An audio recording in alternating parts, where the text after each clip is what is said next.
Hello everyone, welcome to learning science. आज का हमारा टॉपिक है सोमरफेल्ड्स क्वांटम थ्योरी और free electron gas in one dimensional box. Free electron gas in one dimensional box, सबसे पहले हम न्यूमेरिकल को प्रूव करेंगे। ठीक है, हम सपोज करते हैं कि ये हमारा बॉक्स है और यहाँ पर अगर हम एक्स एक्सिस के कोऑर्डिनेट्स को देखेंगे तो एक्स जो है वो 0 और एल तक होगा, यानी कि इस बॉक्स का लेंथ जो है वो L होगा। पोटेंशियल इस बॉक्स के अंदर जो है वो 0 होगा और इस बॉक्स के कॉर्नर पर या बाहर जो है पोटेंशियल इन्फिनिटी होगा। ठीक है, यहाँ पर 0 पोटेंशियल है, उसके बाद पोटेंशियल इन्फिनिटी है और इस बॉक्स के अंदर हमारा एक पार्टिकल है। इस पोटेंशियल बैरियर को हमारा पार्टिकल क्रॉस नहीं कर पाता है क्योंकि वो बहुत ही ज्यादा है। तो potential V is define as, जो हमारा पोटेंशियल V है वो कितना होगा, V जो है वो 0 होगा for x between 0 and L। x का वैल्यू जब 0 एंड L के बीच में होगा, यानी कि इस बॉक्स के अंदर पोटेंशियल हमारा 0 है और इस बॉक्स के बाहर पोटेंशियल हमारा इन्फिनिटी है। तो v is equal to infinity for x less than 0। x जब लेस देन 0 होगा और x जब ग्रेटर देन L होगा तब हमारा पोटेंशियल इन्फिनिटी होगा और x इज इक्वल टू 0 और इज इक्वल टू L पर भी पोटेंशियल इन्फिनिटी है। तो यहाँ पर हम इक्वल टू सिंबल का यूज करेंगे। फिर हम श्रोडिंगर वेव इक्वेशन का यूज करेंगे। ठीक है, श्रोडिंगर वेव इक्वेशन पर मैंने पहले वीडियो बनाया है, वो है हमारा del square psi upon del x square plus 2m divided by h cross square e minus v psi is equal to 0। ये है हमारा Schrodinger wave equation one dimension के लिए। ठीक है, यहाँ पर with respect to x differentiate हुआ ना, तो वन डायमेंशनल होगा। For free electron inside the box, अगर हमारा फ्री इलेक्ट्रॉन बॉक्स के अंदर है उसके लिए हमारा पोटेंशियल 0 होगा। तो हम यहाँ पर v के जगह पर 0 पुट करेंगे तो यहाँ पर e माइनस 0 आएगा जो कि e है, तो e साई हमें मिलेगा इज इक्वल टू 0। e हमारा क्या है, यहाँ पर काइनेटिक एनर्जी है इलेक्ट्रॉन का, क्योंकि पोटेंशियल एनर्जी 0 है तो काइनेटिक एनर्जी ही होगा। ठीक है, अब ये जो साई के आगे टर्म है 2me divided by h cross square, वो k स्क्वायर के बराबर आता है। ये आपको श्रोडिंगर वेव इक्वेशन में मिल जाएगा। कैसे बराबर आता है, या आप simply 2me divided by h cross square के जगह पर k स्क्वायर यूज करोगे, जहां पर k स्क्वायर जो है वो हमारा बराबर है 2me h क्रॉस स्क्वायर के। अब इस इक्वेशन का हमें निकालना है सोल्यूशन। जनरल सोल्यूशन हम इस इक्वेशन का लिखेंगे। ठीक है, general solution of above equation, ऊपर वाले इक्वेशन का जनरल सोल्यूशन साई का वैल्यू हमें मिलेगा, वो हमारा बराबर होगा b e raise to power iota के x plus c e raise to power minus iota के एक्स। ऐसे इक्वेशन का सोल्यूशन e के फॉर्म में या साइन या कोस के फॉर्म में हमें मिलता है। ये है इस इक्वेशन का सोल्यूशन, यानी कि अगर हम साई के जगह पर ये वैल्यू पुट करेंगे यहाँ पर और प्लस कर देंगे तो हमें 0 मिलेगा। नाउ हम बाउंड्री कंडीशंस लिखेंगे। बाउंड्री कंडीशन, बाउंड्री यहाँ पर है x इज इक्वल टू 0 और x is equal to L। तो यहाँ पर क्या है, पोटेंशियल बहुत ज्यादा है तो probability of finding a particle जो है यहाँ पर 0 होगा। तो हम लिखेंगे जो हमारा वेव फंक्शन है साई, जो कि हमें probability of finding a particle के बारे में बताता है। श्रोडिंगर वेव इक्वेशन में आपको पता लग जाएगा, वो जो है 0 होगा 0 और L पर, यानी कि इसका मतलब है कि जो हमारा वॉल्स है ना, वहां पर हमें पार्टिकल नहीं मिलेगा। तो at x is equal to 0 psi x जो है वो हमारा 0 होगा। पहला कंडीशन हम कंसिडर करेंगे, साई के जगह पर 0 पुट करना है और जहां पर x है वहां पर हमें 0 पुट करना है। तो e रेस टू पावर 0 आएगा, आई के इंटू 0 0 होता है, नेगेटिव ऑफ आई के 0 जो है वो भी 0 होता है और एनीथिंग रेस टू पावर 0 जो है वो 1 के बराबर आता है। तो b इंटू 1 और c इंटू 1 आएगा, जिसको हम b प्लस सी के साथ डिनोट करेंगे। तो इससे हमें पता चलेगा कि जो c है वो नेगेटिव ऑफ b के बराबर है। तो यहाँ पर हम पुट कर देंगे c के जगह पर नेगेटिव ऑफ b, क्योंकि c हमारा नेगेटिव ऑफ b के बराबर है। Hence इक्वेशन फर्स्ट बिकम्स, तो इक्वेशन फर्स्ट हमारा बन जाएगा psi x is equal to b e raise to power iota के एक्स प्लस सी के जगह पर हम पुट करेंगे negative of b e raise to power minus iota के एक्स। अब यहाँ पर हम देख सकते हैं बी दोनों में प्रेजेंट है तो बी को कॉमन बाहर निकालेंगे, ब्रैकेट के अंदर बचेगा e raise to power iota के x minus e raise to power minus iota के एक्स। इसको हम 2 आयोटा के साथ इनटू और मल्टीप्लाई दोनों करेंगे, कर सकते हैं, कैंसिल हो जाएगा, ठीक है। तो हमें एक वैल्यू मिलेगा e raise to power iota के x minus e raise to power minus iota के एक्स डिवाइडेड बाई 2 आयोटा जो है वो साइन ऑफ के एक्स के बराबर होता है, तो उसके जगह पर हम साइन ऑफ के एक्स पुट करेंगे और फिर उसके बाद आएगा 2 आयोटा। 2 आयोटा बी को हम एक साथ लिखेंगे, साइन ऑफ के एक्स को बाद में लिखेंगे, इनटू है तो हम ऐसा कर सकते हैं 2 आयोटा बी के जगह पर हम ए लिखेंगे, ठीक है। ऐसे हम पुट कर सकते हैं तो ए साइन के एक्स हमें मिलेगा और इसको हम इक्वेशन नंबर सेकंड कंसिडर करते हैं। Now at x is equal to L, दूसरा बाउंड्री था हमारा x is equal to L, वहां पर भी साई x हमारा 0 होगा, प्रोबेबिलिटी ऑफ फाइंडिंग इलेक्ट्रॉन वहां पर 0 होगा।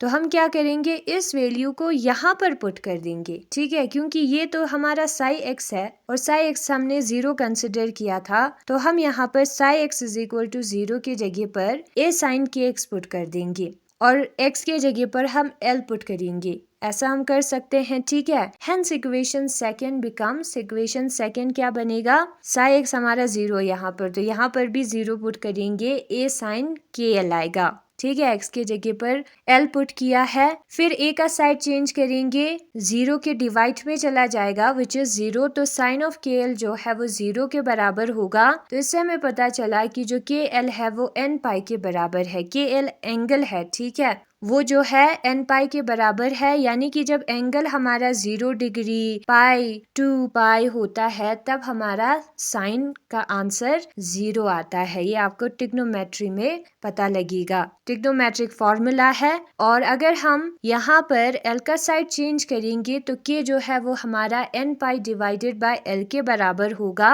और अगर हम स्क्वायर करेंगे तो k स्क्वायर हमारा इतना आ जाएगा, n square pi square l square, एक k स्क्वायर हमने पहले निकाला है। उससे पहले हम क्या करेंगे, यहाँ पर हम जो है k के जगह पर n पाई अपॉन l भी पुट कर सकते हैं इस इक्वेशन नंबर सेकेंड में। साई n जो है वो फंक्शन है n का, इसलिए n लिखा है, ठीक है, वो बराबर होगा a साइन, फिर हम लिखेंगे यहाँ पर n pi upon l k के जगह पर और x आएगा, तो ये भी है हमारा फंक्शन साई का। अब ये के स्क्वायर और ये के स्क्वायर जो है वो दोनों इक्वल होगा, यानी कि के स्क्वायर जो है वो हमारा बराबर है n square pi square l square के, और 2me h क्रॉस स्क्वायर के, वो दोनों इक्वल आएगा। अगर हम E निकालना चाहते हैं एनर्जी, तो H क्रॉस स्क्वायर और 2m का हमें साइड चेंज करना होगा, तो H क्रॉस स्क्वायर जो है वो हमारा ऊपर आ जाएगा एंड 2m जो है वो डिनोमिनेटर में आ जाएगा, तो एनर्जी जो है हमारा इतना होगा।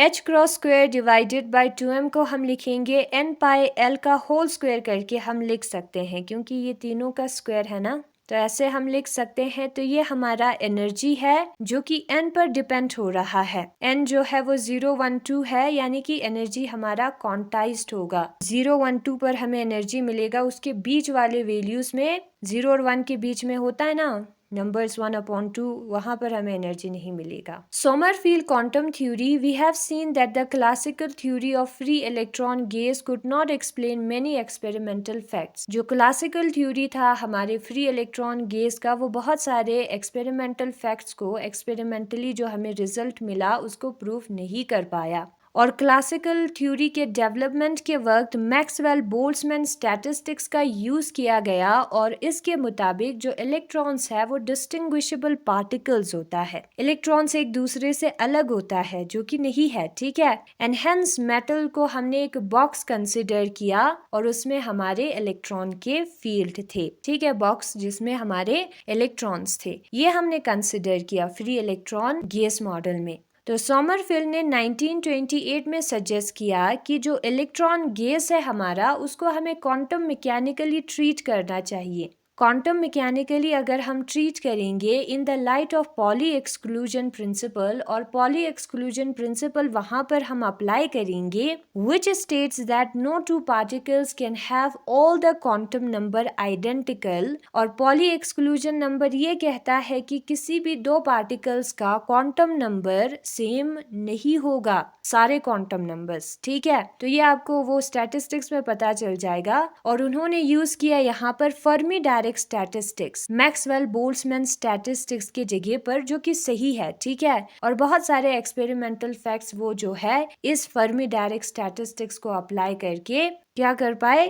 एक्सप्लेन कर पाए। तो हम यहाँ पर पॉसिबल एनर्जी स्टेट्स देखेंगे वन डायमेंशन में, फिर उसके बाद उसको हम थ्री डायमेंशनल केस पर एक्सटेंड कर देंगे। तो वन डायमेंशन में देखते हैं फ्री इलेक्ट्रॉन गैस को हमें कंसिडर करना है एक इलेक्ट्रॉन जिसका मास m है और confined to move in one dimensional rectangular box, और वो जो है सिर्फ एक रेक्टेंगुलर बॉक्स में मूव कर सकता है। कन्फाइंड मीन्स लिमिटेशन है, इस बॉक्स के बाहर वो नहीं जा सकता। और इस बॉक्स का लेंथ l है, यानी कि इलेक्ट्रॉन जो है यहाँ पर सिर्फ x एक्सिस में मूव करेगा स्ट्रेट लाइन में, ठीक है। और जो बॉक्स है उसका वॉल जो है वो रिजिड है, इलास्टिक है और नॉन पोटेंशिएबल है। और इलेक्ट्रॉन जो है यहाँ पर हम कंसिडर करेंगे x इज इक्वल टू 0 से लेकर x is equal to l तक जा सकता है, ठीक है। तो ये बाउंडेड है, यहाँ पर उसमें लिमिटेशंस है, इलेक्ट्रॉन पर लिमिटेशंस है। नाउ पोटेंशियल की अगर हम बात करें तो पोटेंशियल जो है वो 0 होगा इस बॉक्स के अंदर, और इस बॉक्स के दीवार और बाहर पर पोटेंशियल जो है वो इन्फिनिटी होगा, ठीक है। तो यहाँ पर इक्वल टू भी आएगा। फिर उसके बाद हम श्रोडिंगर वेव इक्वेशन का यूज करेंगे, वेव फंक्शन हम निकालेंगे। इस इलेक्ट्रॉन को एज अ वेव हमने कंसिडर किया है, ठीक है, इस इलेक्ट्रॉन का जो कि स्ट्रेट लाइन में मूव कर रहा है। तो ये है हमारा श्रोडिंगर इक्वेशन। यहाँ पर इलेक्ट्रॉन जो है वो बॉक्स के अंदर है तो पोटेंशियल 0 होगा, तो हमें ये वाला इक्वेशन मिलेगा जहाँ पर E हमारा काइनेटिक एनर्जी है इलेक्ट्रॉन का, और 2me/h क्रॉस स्क्वायर के जगह पर हमें k स्क्वायर का पुट करना है। इस इक्वेशन का सोल्यूशन साई जो है वो इतना आएगा, और यहाँ पर b और c जो है वो कांस्टेंट है, a और b नहीं, ठीक है, जिसको हम निकाल सकते हैं बाउंड्री कंडीशंस को अप्लाई करके। बाउंड्री कंडीशन क्या है, बाउंड्री है हमारा x इज इक्वल टू 0 और x is equal to l, और यहाँ पर हमें इलेक्ट्रॉन नहीं मिलेगा, ठीक है, वो बॉक्स के अंदर होगा, कोने पर नहीं। तो पहले हम x के जगह पर 0 और साई के जगह पर 0 पुट करेंगे, तो हमें b प्लस c जो है वो 0 मिलेगा और c जो है वो नेगेटिव ऑफ b मिलेगा। ये हमने कहाँ पर पुट किया है, इस वाले इक्वेशन में पुट किया है, ठीक है। फिर उसके बाद c हमारा नेगेटिव ऑफ b आता है, तो यहाँ पर नेगेटिव ऑफ b पुट किया है, 2 आयोटा से इनटू किया है। ये जो टर्म है वो साइन ऑफ kx के बराबर होता है, मैंने आपको पहले बताया कॉपी पर, और 2ib के जगह पर a मैंने पुट किया है, तो ये हमारा आंसर है। फिर उसके बाद हम x के जगह पर l और साई के जगह पर 0 पुट करेंगे। इस वैल्यू को हम यही जो ऊपर इक्वेशन है ना वहां पर पुट करेंगे, तो हमारा जो साइन ऑफ kl है वो 0 आएगा। साइन ऑफ kl 0 है, यानी कि हमारा एंगल n पाई है, क्योंकि साइन ऑफ n पाई 0 आता है, ठीक है। तो k हमारा n पाई अपॉन l के बराबर आएगा। अगर हम स्क्वायर करेंगे तो हमें ये वाला वैल्यू मिलेगा। तो k के जगह पर उसका वैल्यू हम इस इक्वेशन में पुट करेंगे, तो हमें साई का फंक्शन ऐसे भी मिलता है, ठीक है। अब k स्क्वायर जो है वो इतना है, यहाँ पर भी एक k स्क्वायर है, ये दोनों इक्वल होगा। इससे हमें एनर्जी का वैल्यू मिलेगा जो कि है हमारा n square pi square h cross square divided by 2ml square. ये जो स्क्वायर वाले टर्म्स है उसको हम होल स्क्वायर करके लिख सकते हैं, यहाँ पर h क्रॉस स्क्वायर भी आएगा, ठीक है। तो इससे हमें पता चला कि जो एनर्जी है वो n पर डिपेंड हो रहा है, और En से हम डिनोट करेंगे क्योंकि ये n पर डिपेंड हो रहा है, तो E सब्सक्रिप्ट n हम लिखकर एनर्जी को लिखेंगे। तो ये जो दो इक्वेशंस है हमारा, इससे हमें पता चल रहा है कि जो वेव फंक्शन है वो इंटीग्रल वैल्यूज ऑफ n के लिए एग्जिस्ट करता है, 0 1 2 इंटीजर्स के लिए एग्जिस्ट करता है वेव फंक्शन और energy, and corresponding energy levels are also quantized. तो ये क्वांटाइज्ड है। क्वांटाइज्ड का मतलब क्या होता है कि इसको हम काउंट कर सकते हैं, ये कंटिन्यूअस नहीं है, 1 और 2 पर मिलेगा, उसके बीच में जितने भी पॉइंट वाले नंबर्स 0.1 या 2 वहां पर नहीं मिलेगा, ठीक है। तो यही था हमारा सोमरफील्ड का थ्योरी बाकी हम बाद में करेंगे, ठीक है। आप इस वाले बुक में से भी कर सकते हो, यहाँ पर आप देख सकते हो, यहाँ पर इक्वल टू दिया है, तो बाउंड्री पर भी हमारा पोटेंशियल जो है वो इन्फिनिटी होगा, ठीक है। बाकी सारी चीजें सेम है। एक चीज बुक में ये मिसप्रिंट हुई थी, श्रोडिंगर वेव इक्वेशन का हमने यूज किया उसके बाद। फिर यहाँ पर ये रीजन भी दिया है, के स्क्वायर जो है वो 2me/h क्रॉस स्क्वायर के बराबर क्यों आता है बोलकर, जहाँ पर के हमारा प्रोपगेशन कांस्टेंट है। आपको याद रखना है तो रख सकते हो, नहीं तो आप डायरेक्ट बोल सकते हो कि इसकी जगह पर के स्क्वायर पुट किया है। फिर सोल्यूशन यहाँ पर अलग है ना, साइन के एक्स कोस के एक्स, साइन कोस या ई रेस टू पावर में सोल्यूशन आता है डबल डिफरेंशिएशन साई एक्स का, तो आपको जो भी पसंद है उसको पुट कर सकते हो। बाउंड्री कंडीशन फिर उसके बाद हम अप्लाई करेंगे, ठीक है। बाउंड्री कंडीशन यही है, जो प्रोबेबिलिटी है इलेक्ट्रॉन के फाइंड होने का वॉल पर जहां पर पोटेंशियल एनर्जी इन्फिनिटी है वो 0 होगा, इसलिए ये दो बाउंड्री कंडीशन आया है, यही आंसर है, ठीक है। तो यही था आज का हमारा टॉपिक।